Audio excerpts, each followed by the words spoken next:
Welcome to Hotline TV. I'm Amy Walter. And I'm Jennifer Skalka. All right, Jennifer Skalka. Work a little news today in Hotlines on Call. You did a little reporting along with folks here at the Hotline about the RNC race that's coming up on Friday. Why don't you tell us a little bit about it, what we need to know? Well, we learned at this point that the incumbent chairman, Mike Duncan, still has a bit of an edge over his 5 competitors who are seeking the chairmanship, though it seems to be that a lot of folks are still very undecided and that the race is very much in flux. Okay, so you guys called through 168 of these people. Right. Sent them emails. Yep. What kind of numbers? Phone them as well. So we see that Mike Duncan is ahead of the pack with 25 committed supporters. He's trailed by Michael Steele, the former lieutenant governor of Maryland, who is backed by 17 members. South Carolina Party Chairman Caton Dawson has 12 solid supporters.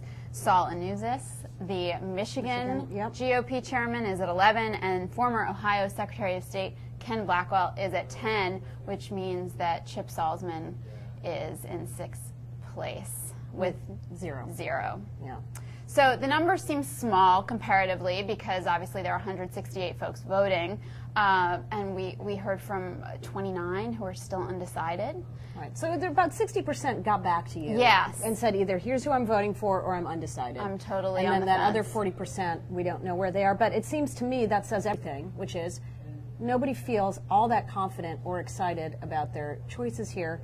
All right, 2 things. One, how long does this thing take? Just in terms of how this works. You can tell us a little bit about that. Right. And 2, what does it say about the party that they still can't sort of get excited about one of their candidates? Well, it's interesting. Somebody said to me, who asked not to be identified, of course, that you know, we don't have any perfect candidate in this mix. We have some who are more perfect than others. And I think that there's a general feeling that Mike Duncan has led the party during a really rough time, and that really George W. Bush was the head of the party during his tenure. So there are some who are inclined to give him the benefit of the doubt and give him another shot at it. But overall, we see that folks are not that excited about their choices. Is this because nobody has been able to, it seems to me, articulate a vision? Well, articulate a vision, be that change candidate. If you were going to say, boy, we learned a lot from watching this 2008 campaign. Right. Change candidate. Right. We're going to do things different.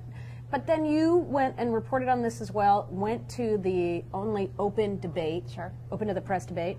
Nobody was saying anything much different, were they? No, it was interesting. There's this. They just went right back to, we're going to talk about Reagan and guns and the same sort of message. It was sort of Groundhog Day-ish. And there's this coalition of younger, sort of 30 and 40-something Republicans who are trying to direct the conversation toward technology and how they can raise more money online and how they can speak in a different way to different constituencies.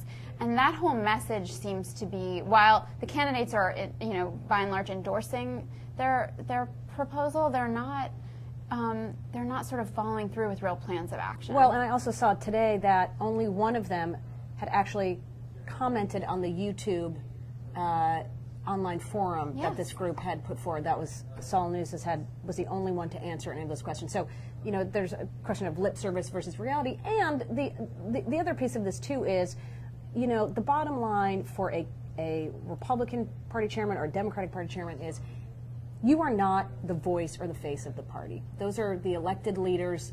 Those are the folks that will go on TV. Boehner, Mitch McConnell, there may be the 2012 candidates. Those are the folks who need to reflect the message. These guys need to be able to reflect that they can actually do the nuts and bolts of raising money and getting things done. So the fact that they're not doing that part and are focusing much more on we need to be the communicator and who's doing a better job is troublesome. Well, you've captured the exact issue. There are some folks who are great messengers who are running for chairman, and there are others who are, good grassroots organizers, and nobody seems to have both attributes. So that's the challenge, I think, for the membership. All right, so how long does this take? You need how many votes to be the chairman? How do you go about it? You need 85, which is an obvious majority. And this is a secret ballot. It's a secret ballot, but they can ballot and reballot and ballot some more. So it'll be secret. They'll announce the results with each round. Do you get to sit in and watch Yes, this? I think we do get to sit in. That's what I've been told. Okay. We'll check on that. But yeah, so it could take. The general thinking is that if Duncan doesn't have a solid 60 plus on that first ballot, that there's a risk that his supporters might bail. Well, that I know for all of us, there's no better way to spend your Friday than watching the RNC chairman's race. You'll see it here, only in Hotline. All right, but that is all the time that we have. I'm Amy Walter. And I'm Jennifer Scalpin. Thanks for watching Hotline TV.